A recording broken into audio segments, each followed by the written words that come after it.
The Vizconde Massacre, the case that shook the Philippines. June 30, 1991. Inside a quiet neighborhood in Parañaque, Metro Manila, a horrifying crime unfolded. 3 members of the Vizconde family were found murdered inside their own home. The tragedy would soon become one of the most infamous criminal cases in Philippine history. The victims were Estrelita Vizconde and her daughters, Carmela and Jennifer. News of the killings spread rapidly across the country. Filipinos followed every new development as police searched for those responsible.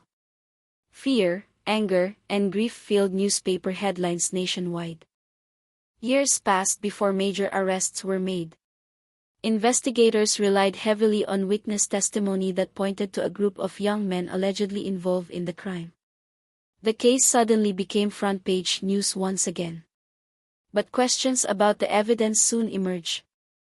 Court hearings lasted for years. Television crews crowded outside courthouses while the public debated every revelation. Supporters of the prosecution believed justice was finally within reach.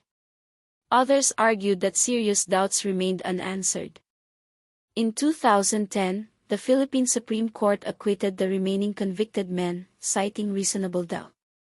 The decision shocked the nation. For some, it corrected a miscarriage of justice. For others, it reopened old wounds and unanswered questions. More than 3 decades later, the Vizconde massacre still sparks debate. Who was truly responsible? Was justice achieved? Or does one of the Philippines' most famous criminal cases remain unresolved? The questions continue to haunt the nation.